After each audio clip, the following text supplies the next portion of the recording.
This is Nick Krizzer from Mob Tales. Thank you for tuning in. Please share, like, and subscribe. Today we have a very interesting guest, a very well knowledgeable individual about the life, Larry Henry. Larry, thank you a lot for coming on, and definitely appreciate it. Nick, appreciate you having me on. I admire your work, and I appreciate you having me on today. Oh, that'd be good. Well, thank you very much. I like your work as well. Thanks. Thank you. Well, I'm going to just give people a little bit of a background about what you do or who you are. Larry's been a writer, columnist, journalist, reporter for many, many years. He worked with Bob Miller, who was the governor of Vegas, and he's done some, he's a columnist for the Mob Museum, which we'll get into in a moment, and also was involved with the Las Vegas Sun and KFSM TV. And he's been like all over the place pretty much. So without further, in that respect, the first thing I wanna ask you, of course, is something that a lot of writers like us get asked. Like, what was your inspiration, your desire to get involved in, journalism and things of that nature? It goes way back. I grew up in Louisiana. In Louisiana, the Carlos Marcello, the mob down in New Orleans really was the first place where Yes. the mob got started in the U.S. As you know, Right. Nick, you know that better than anybody. And of course, New York and Chicago and everything. So, just growing up, I always had, a knowledge and interest in crime reporting and mob and all that. And then, always was, sort of wanted to hold powerful people. I just saw some things like corruption in government and things like that, and I always had an instinct to sort of pursue holding people accountable who were supposed to be working for the public good. And so, joined the Marine Corps. And when I got in the Marine Corps, I went overseas and took some college classes, got out, finished college, and just got into journalism. I've always loved storytelling. I always loved, like I say, the kind of reporting that hits at crime. Started out as a crime reporter, actually, in Tulsa, Oklahoma, at the Tulsa World, and loved it, man. As soon as I walked into a newsroom, Nick, I loved it. I loved the environment. I loved the atmosphere. I loved going out chasing stories. I still do. I work for a publicly traded company now called the Gambling.com Group. To this day, I cover North America for this company. I cover casinos, sports betting. So I'm just real competitive. I love covering the news and, love beating people to stories. Awesome. Okay. Similar to me almost, somewhat. Yeah, yeah. When it comes to the subject of, mob genres per se, crime reporting is crime reporting because it's very generic. It's all over the place. But mob genre is a whole different animal.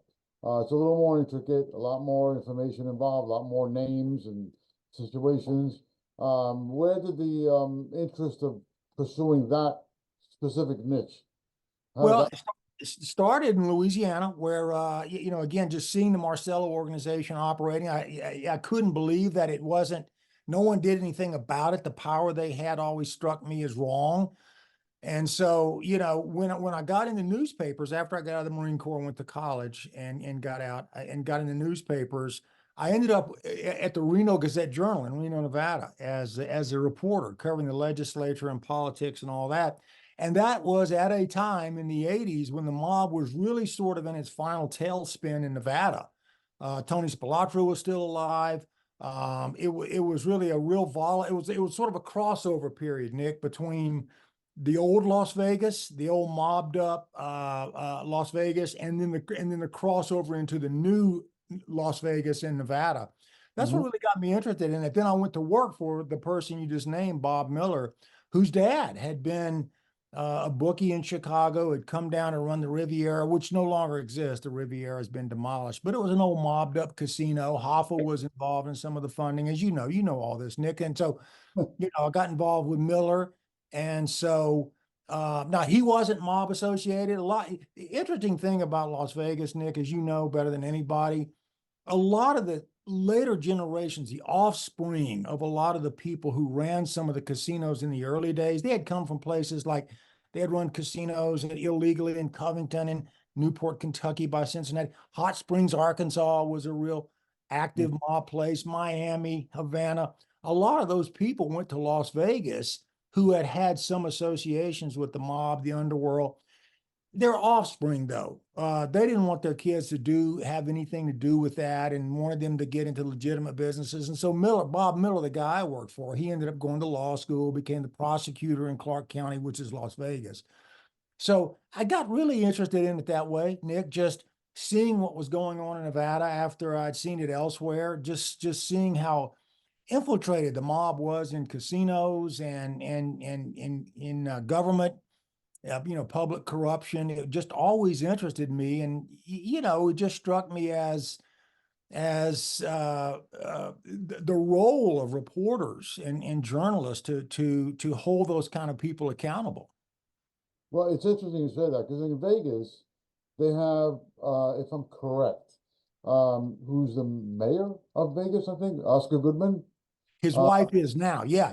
Now, Oscar he was mixed up with those guys. He represented them. He was an attorney for them. Am I correct? So Yeah. I find Yeah. that it's like an oxymoron. So here he is, Well, a guy who represented him. Now he's the mayor of the Vegas. I'm like, that's what? I'm like, that's well, kind of funny. that's Nevada. That's Nevada, Nick. I mean, it's a lot of people. It's like even like with sports betting now, it's legal in 37 states, mobile in some states, in person in other states. Back in the day, Nevada, there was kind of a tarnish to gambling when Nevada was the only place. But people in Nevada realized, it was all regulated in the up and up, and the post-mob era I'm talking about. So, Oscar Goodman, when he was the mayor of Las Vegas, he well respected, and people his point. I don't want to paraphrase him in a way that I get it wrong, but his point was always we all need good defense attorneys. I mean, we could all be somebody that the government comes after, and our Constitution and our judicial system permits and demands that we be protected from governmental or prosecutorial abuse. So I think that was sort of his take on it. Yeah, he represented Tony Spilotro, who was the Chicago Outfits representative in Las Vegas. He represented Frank Rosenthal. He represented Jimmy Chagra, the marijuana trafficker in Southern Nevada and El Paso and places like that. So yeah, he was right in the middle of it. Now there is a statue to this day at the Plaza Hotel Casino, which is at the corner of Main and Fremont in downtown Las Vegas, Glitter Gulch, right off of that, where the train station used to be. The Plaza Hotel Casino has a restaurant called Oscar's, named for him. He does speeches, and not speeches, but kind of discussions about what it was like back in the day. There's a statue at the Plaza to Oscar Goodman and Tony Spilotro, his client. They're both two figures in this statue. So, and the funny thing about it, his wife is the mayor now, but the funny thing about it, Nick, and I know we'll talk about this, and I apologize for running on and on. I love to talk about this, but there's a whole new generation, and you know this from your experience in covering these issues too. There's a whole generation of people who weren't around when the Sands was there, when the Stardust was there, when Spilotro was alive, and so they're fascinated now by what was Las Vegas like. And there are some living connectors to the past, like Oscar Goodman. And so Oscar's got a lot of good stories to tell. Yeah, Frank Collada was another one that I'm sure you know the name. He passed away not too long ago. He's another one I think that was a major influence in Vegas, of course, with Tony Spilotro and Tony's brother. Who both got killed, the famous scene in the casino, even though that's not the way it really happened, but that's another story. Yeah. Well, I mean, because you know the storyline and everything. If you were to dissect the movie Casino, what would you say? I can imagine. About the movie Casino, well, it's funny because I don't mean to have props, but here's the book that Nicholas Pileggi wrote about it. I just had I got. You can't see the rest of my room outside the screen. It's piled up with books and papers and everything else. But Nicholas Pileggi, he worked for the Associated Press in New York and magazine writer in New York. Great, and you know this. He wrote Wise Guy, which became Goodfellas, and so highly respected. So interviewed Frank Rosenthal. Now, as you know, Frank Rosenthal was an illegal bookmaker. It ended up in Las Vegas back in the late 70s.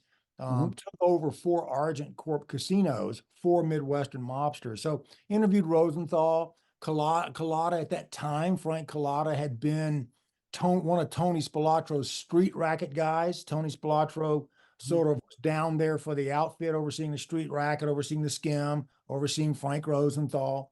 And so, yeah, the book focuses on that era now specifically, and in the movie.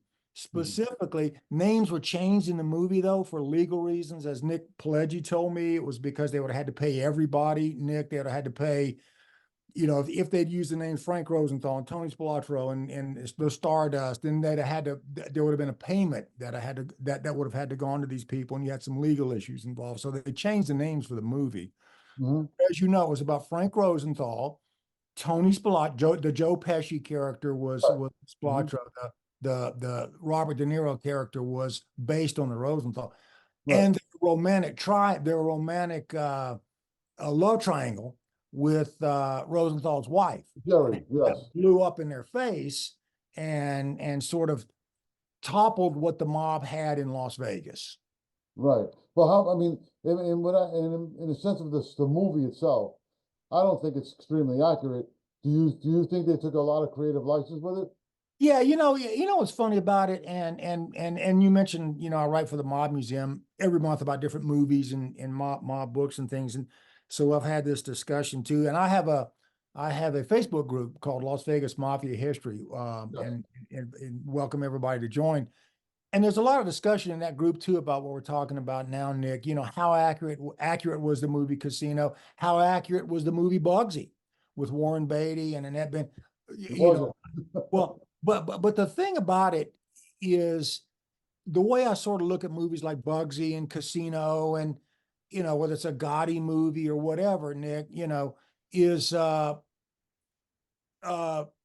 you, you know a writer and journalist like you, filmmakers who do documentaries, that's adhering to facts and the truth, because that's the role of a journalist or a Nick Pileggi writing in a book. But a movie, I'm not as bothered by the factual inaccuracies in Hollywood narratives, because they have to tell a dramatic story. Mhm. So while the movie did take some liberties with the real characters that were portrayed in Casino, it did capture, in my view, I know there's some argument about this, it did capture the way that sort of late 70s, early 80s Las Vegas was, the way the mob was infiltrating the casinos. Yeah, there were factual inaccuracies, but Scorsese had 2.5 hours to compress this history basically of the mob in Las Vegas. So I'm not that bothered by the liberties that directors take with non-documentaries. Right. Okay. I don't either. I mean, they have to make it entertaining, obviously. I mean, I look at it differently, where it doesn't really bother me either. You're right, but it does a little bit when maybe not so much with Casino, but like with movies like Donnie Brasco. I Yeah. know that's totally inaccurate from the beginning to the end. Half the stuff didn't happen. And when you have somebody like Joe Pistone, who was, the undercover agent that the movie's based on, that was there as a consultant, and the story's completely wrong.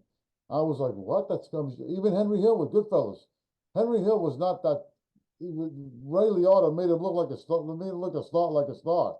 It's not accurate at all, and it doesn't really bother me. But I guess people like me and yourself, that we know the truth, and we know we like to share the truth.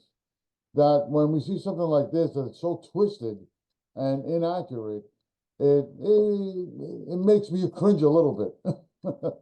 I'm with you. No, I don't disagree with that point of view. And it's you look at The Godfather, which was complete fiction by Puzo, which Mhm. Francis Ford Coppola took and made.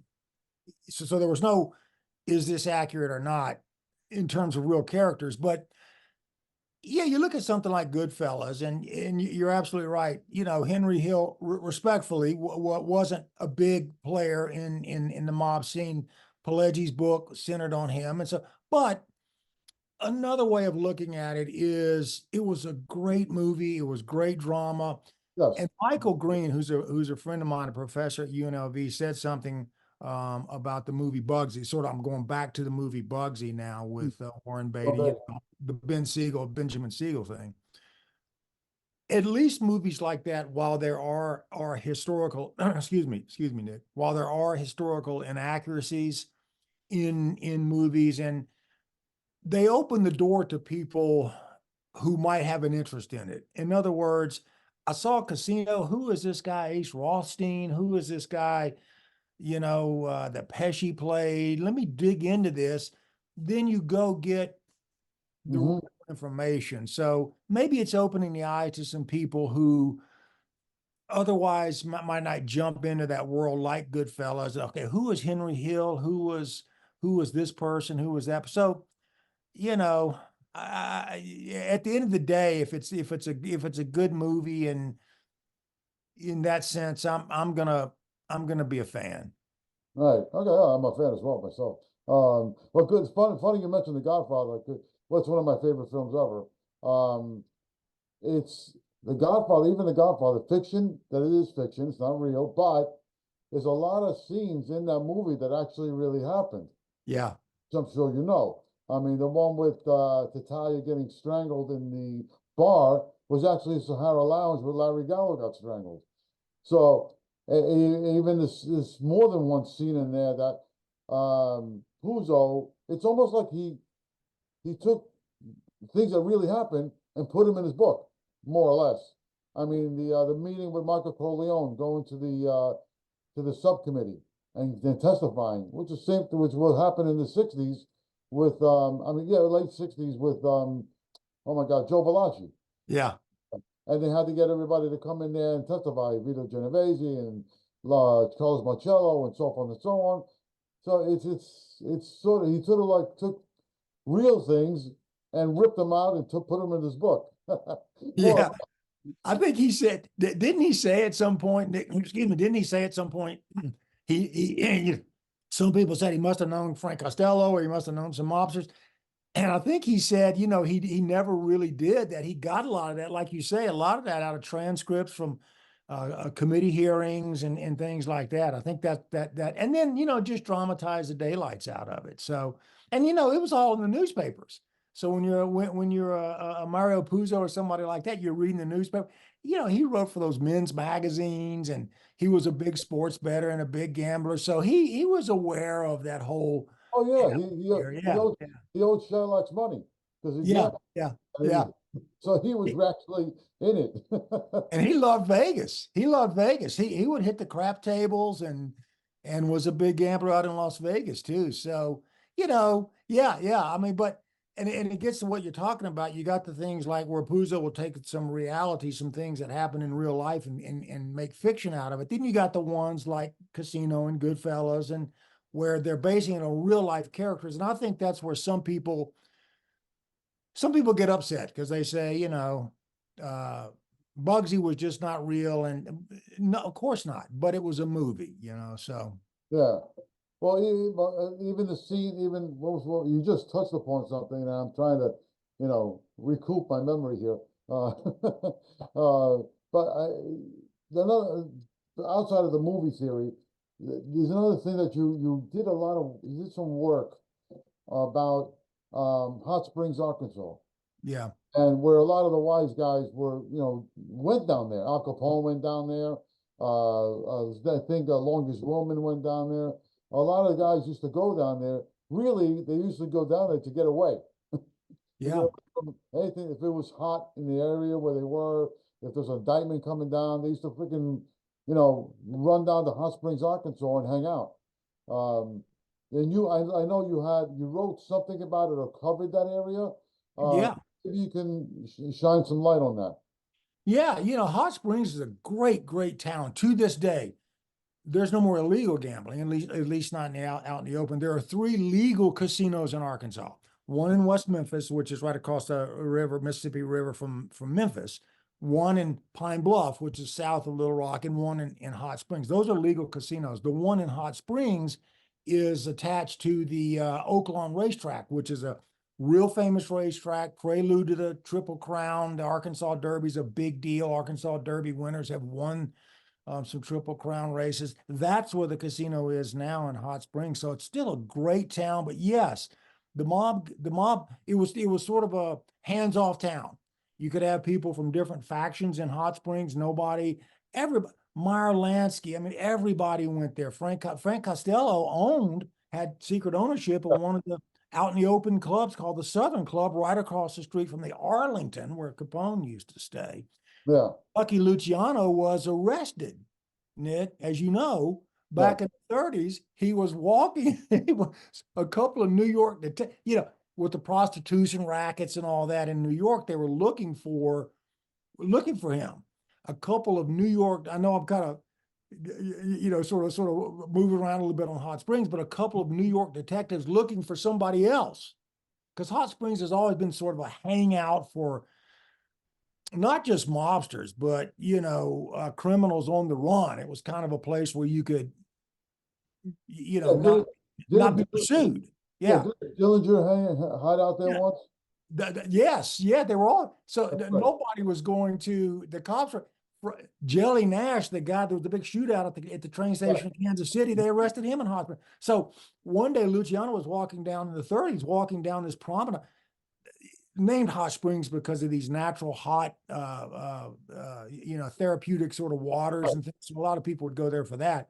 There's this big promenade. He was walking down the promenade with a chief of detectives. I don't know if it's the chief of detectives, but one of the cops in Hot Springs, and these two New York detectives who had gone looking for somebody else saw him, and he was trying to get back to the Arlington, where he had gone through Chicago and picked up a singer that met with a singer that he brought down to Hot Springs, staying at the Arlington, and he was arrested in Hot Springs, and they took him back to New York, and he was convicted, and the rest is history. Right. But yeah, Hot Springs was, to this day, great town, beautiful, nestled in the mountains. If you're into the whole underworld, history, Ida Devine, who grew up in Hot Springs, ended up meeting a guy in Hot Springs. They moved to Las Vegas. He was a big player in the underworld. She became a courier from the Fremont in downtown Las Vegas to Meyer Lansky in South Florida. She's from Hot Springs. She would stop in Hot Springs on her way to South Florida sometimes. But yeah, it's a very historic place, beautiful place to this day. And if you're really into that whole sort of underworld tourism thing, which I am, it's not far from Mena, Arkansas. Mena is where Barry Seal, the big drug trafficker for Escobar and all those high-end drug traffickers, that's where he had an airport. So, and that airport's still there. So that whole sort of central southern Arkansas, heavily soaked in gangster and underworld history. And a lot of those people went back to, it stayed that way in Hot Springs until the 60s. They didn't close those things down until the 60s. And a lot of those people went back to Las Vegas. Owney Madden stayed there from, the Cotton Club guy, Owney Madden, the guy who was the big beer baron in New York. He stayed in Hot Springs and married the postmaster's daughter, who Dutch Schultz told him about. Dutch Schultz had seen her in Hot Springs in some kind of like a shop where they sold, just different little things. Dutch Schultz told Owney Madden, you need to go to such and such a shop when you're in Hot Springs, and that's how Owney Madden met who would become his. So that just goes to show what kind of place Hot Springs was. That's funny. It's what was it? When it comes to Hot Springs, I know there was a guy, if I remember correctly, his name is Gussie Alex. He was a Greek mob guy. Yeah. Chicago, and he was having issues with a detective, William Romero, and he was getting on his case. He was always following around this and that. And Joe Weeper, and no, Joe Weeper, Tony Accardo. Gus was like the third strongest guy in Chicago. He ran the political connection guys in Chicago. And if I remember correctly, Gus was going through depression. He was very upset. He was being bothered by Romeo everywhere he turned. He was there. And I remember, I think Tony Accardo told him, go to Hot Springs and cool off. He did. And he did. He went down there to freaking cool off and get his head together and come back to Chicago. I thought that kind of funny. They all hung out down there. And the rule was you can't take out anybody in Hot Springs. You can't, you're going to see rivals that back in Chicago or New York would be a rival of yours, but you can no gunplay in Hot Springs. That was sort of the rule. Considered neutral territory. Neutral territory. Right. Well, on another note, you were also involved with you're a columnist for the Mob Museum, which I've been to myself, and I've been on the show with Jeff Schumacher, excuse me. Yeah. How did you get involved with the Mob Museum? How did that connect? I worked years ago at the Las Vegas Sun and with Jeff Schumacher, who's a real good friend of mine, now the vice president, one of the vice at the Mob Museum, and Jeff oversees. He's the guy who interviewed you on a book series they did, and fantastic interview. And he also sets up the guest and interviews the guest and things like that. So on their website, on the Mob Museum website, there's a blog tab. Nick, if you hit the blog tab, they just have a blog of different, things of interest with the mob world. All kinds of really great stories. I think it's one of the, and I'm not just saying this, but I think it's one of the best mob journalism sites out there because, Jeff is a veteran journalist. He ran newspapers in Iowa, worked for a long time in Las Vegas, city editor of the Las Vegas Sun, on and on and on. Jeff has a lot of extensive background in journalism. So that mob site is just really strong. It's really, Jeff edits it and it's very professional, very, outstanding journalism. So a few years ago, Jeff and I got in touch with each other about doing a monthly blog post because I'd known Jeff for a long time, about books and movies. Jeff came up with the name, The Mob in Pop Culture, which is what it's still called, The Mob in Pop Culture. So yeah, every month. In fact, this month, well, I guess it would have been last month, I did a piece on the book, the Greenfeld Jungle. That's by Over the Matters. I did a big piece on that for last month. So it's books, movies, and I love it, man. It's the Mob Museum, highly respected, and you've been there, you've seen what it's like. It's a fantastic place. So yeah, that's how that connection happened. Well, on that note, I just now remember what I was going to ask you. In Hot Springs, they also have a gangster museum, correct? Yeah. I'm right? Yeah. Yeah, the gangster museum. But I know there is one. Man, you got to get down to, I will introduce Robert Raines. You would love Robert Raines, Nick. You got to get him on your show. Robert Raines runs the Gangster Museum of America in Hot Springs.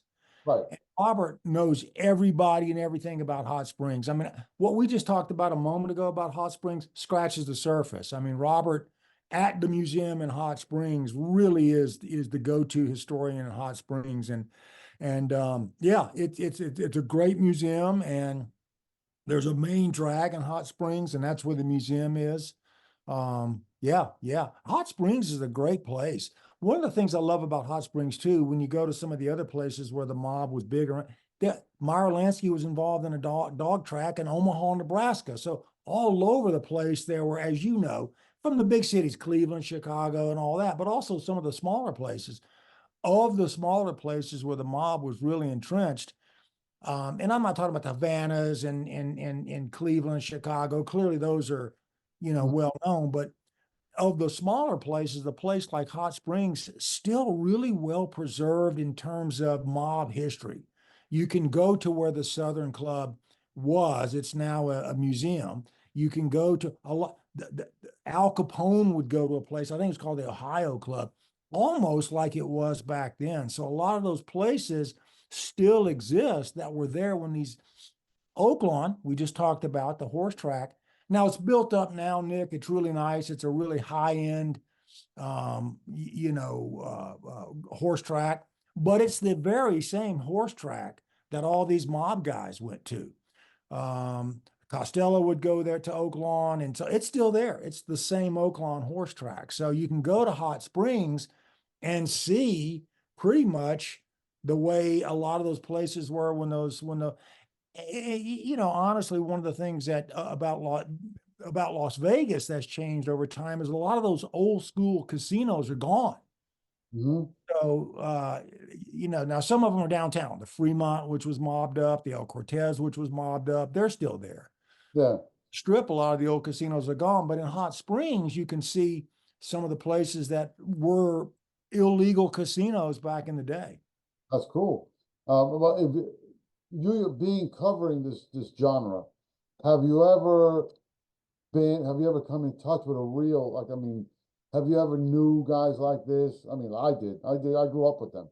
So is it, I'm not sure if you had the same, like, how would I explain this? Like, in my experience, I grew up with these kind of guys. I knew them growing up. I got involved a little bit when I was a kid. I was in a gang when I was 13, but I was like in it kind of thing. I don't know if you had that kind of experience, like Not knew stuff like this. No, not like you, Nick, and not on a personal level, like like having an uncle or somebody, or knowing somebody, or running with somebody. My experience comes from as a reporter, just Okay. and then working with the governor. Again, he wasn't in the mob, but just that whole era of Las Vegas and Nevada, sort of being transitioned from one generation to the next. No, not a personal involvement with anybody. Although I'm fascinated by your story, just as a reporter, that's been my contact with that world. Okay. Well, from all the knowledge this is kind of like, the last question I wanted to ask. All the knowledge that you know so far in all these years, personally at this moment, do you think the mob is on its last leg? What is your interpretation? I want to hear yours too. No, the Ndrangheta's huge still. Controls most of the cocaine, distribution in Europe. It's the traditional mob still active in New York City, still active in Montreal, places like that. I think it's been, and then there are different sort of, organized crime groups that are extremely active. From the cartels to triad organizations so globally, I think organized crime is still extremely active. But the traditional mob that you think of when you think of the movie Casino and things like that, as far as Las Vegas goes, that group has been run out of Las Vegas. Corporate casinos came in. Steve Wynn built the Mirage in '89, first big mega resort. They began to implode the old mobbed up casinos.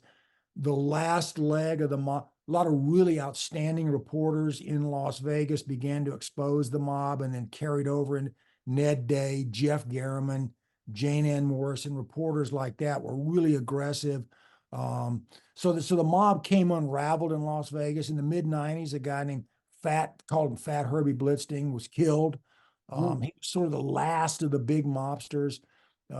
He was the Tony Spilotro lieutenant. So as far as Las Vegas goes, that old school sort of way back to Ben Siegel in 1946, all the way through Spilotro, Rosenthal, that crowd. No, that doesn't exist. Now Las Vegas is a convention city, really. It's on one side of the street, and the other side of the street, corporate casinos. And so, Caesars and MGM aren't taking people out to the desert or Yeah. out to Lake Mead. They're corporate run. So that's, in that sense, no in Las Vegas.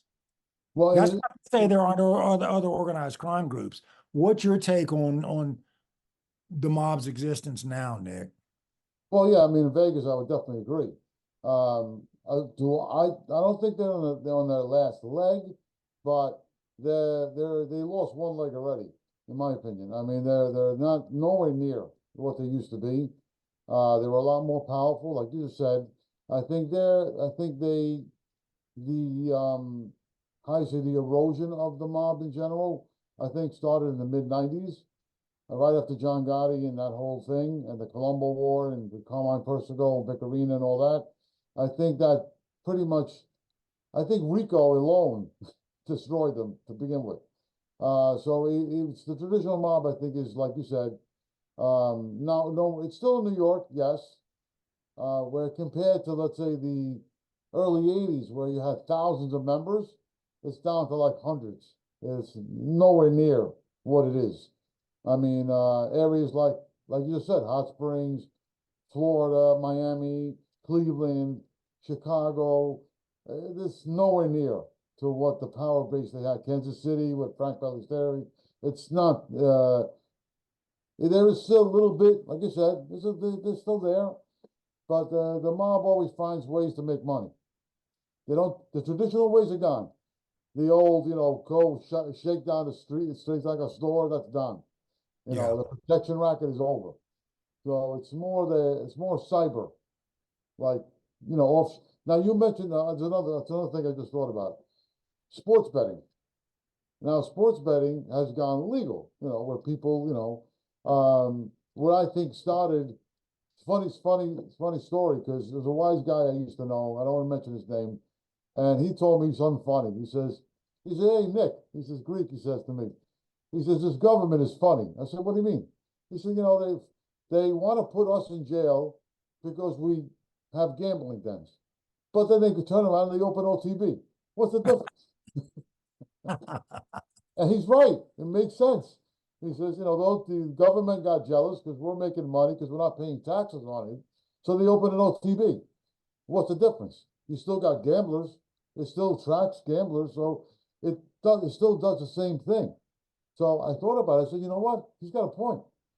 I mean, and sports betting in general, I think still is a detriment and still creates gamblers and people that gamble and lose their homes. I don't know. I don't see the difference, in my opinion. Well, the publicly traded companies, the DraftKings and FanDuels, they would argue that they're regulated. They have checks in other words, if you go onto an app like that and bet, there are limits. You can't take out a loan. There's no loan shark who's going to break your legs. And because they're regulated by the state and by, they have to follow those rules. You're betting in a way that's not mob connected. You're betting through regulated, publicly traded companies.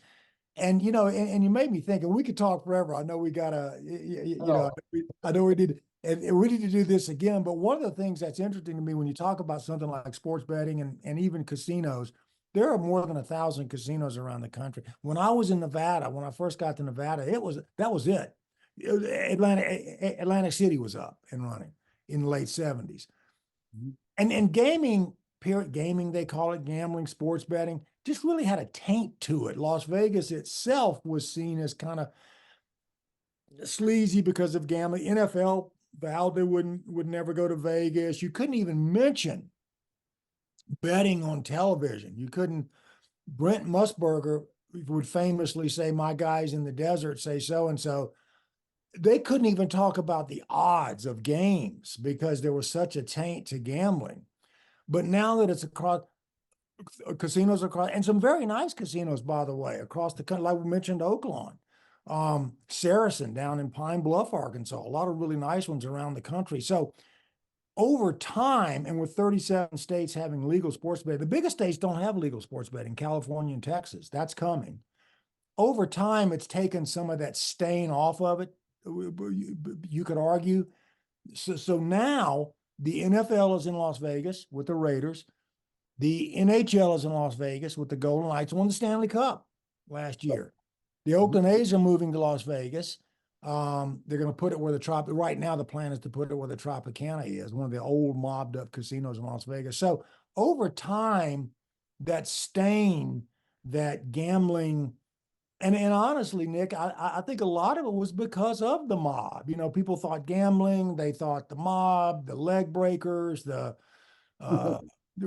buy off the referees, buy off not buy off, but what Henry Hill did up in Boston, get these guys in these point shaving scandals. So that taint, arguably, with these publicly traded sports betting companies has taken some of the stain off of it, you could argue. Right. Okay. I guess you could say that. You know, I mean, I look at it. I mean, I don't do it. I don't bet. I haven't done that in years. I'm just saying that some people may argue. I know it says, as I watch it when I watch hockey, because I love hockey. So I watch it where they say, if you have a gambling problem, please call so and so. I get it, but at the same token, you still on how would I put it? You're still promoting gambling in some fashion, whether it's regulated or not. You're still promoting it. So that's why my friend, who's the guy I told you about, kind of argued that. He's like, wait a minute, they're getting mad at us because we got people gambling. We can't have a gambling debt, but you can have an OTB. I don't get it. That's pretty funny. Yeah, are you a Rangers guy, by the way? Are you Yeah. Yeah, there are sports books now in arenas. BetMGM. I just tweeted today. What's the word I guess you would use now? I guess you still say tweet for an X, right? I guess you didn't X. I didn't X it. I tweeted it about how the Nashville Predators are opening a BetMGM lounge in their arena. So, it's regulated state. New York made almost $861 million in taxes off of, what do they have, 8 or 9 legal sports betting apps in New York. They made $1 billion in taxes. That's not the amount of money people bet. It was way more than that, but they made $1 billion almost in taxes. So another argument is, look, it's going to happen. It's the mob guys, it's the bartender, it's going to be the barber that you go see. Those guys, they're going to kick money up. Your barber will take a bet, but he's kicking it up to some underworld guy. So, you may as well regulate it. You may as well crack down on the cheats. You may as well tax it. So that's the other argument too. I'd love to, at some point talk to you, your friend, and some others. That'd be a good. I think the whole sports betting show, the whole discussion about sports betting is fascinating. Yeah, I would What's say. going on with it? Yeah. Yeah. Well, listen, Larry, I know we went a little bit over, which is fine. I really appreciate you coming on the show. It was a lot of fun. Definitely want to speak to you further, especially about this thing you mentioned about this mob luncheon or something. Yes, absolutely. We're gonna That'd be really exciting. Yeah, we're gonna have a get together in Las Vegas, a dinner where we're gonna bring everybody together in our world, and others interested in the mob, and plans coming real soon. We'll talk about on that Las Vegas Mafia History page, Mob Summit page on Facebook. Please join, and we'll have information about it. I'll talk to you about it. Would love to have you there. So yeah, that's coming up. Right now we're shooting for early summer, late spring. So, but we're gonna try to solidify those plans even as early as next week. So definitely would love to have you there. I would definitely appreciate it. That'd be great. On the last note, for people that want to check, work you've done, and where would they go? What links would you offer? Well, we talked about it, the Mob Museum. If you go to the Mob Museum website and go to the blog tab, the tab comes down, and a monthly column that I do is there. But also, I write for gambling.com, which is speaking of publicly traded companies, we're a publicly traded company. And generally I write about sports betting and casinos and things like that, but I do write sometimes about some mob things, and especially when you talk about Las Vegas history. So go to gambling.com, but also go to the Las Vegas Mafia History Facebook group and the Mob Summit Facebook group and join, because the Las Vegas Mafia History group has 34,000 journalists, authors, filmmakers, former mobsters, law enforcement people, gaming regulators, a lot of people in that group. And there's some fascinating discussions on all sides of the issue. So send a request. I keep it private to keep, some of the hucksters and people like that off. But send me a request to join and absolutely come join the conversation at the Las Vegas Mafia History Facebook group. Awesome. Well, thank you, Larry. I really appreciate it. Have a great day. A lot of fun, Nick. Thanks a lot, man. That was a lot of Thank fun. you. This is Nick Christopher from Mob Tales. Please share, like, subscribe, leave comments, anything you like, hopefully good. And we'll see you next time.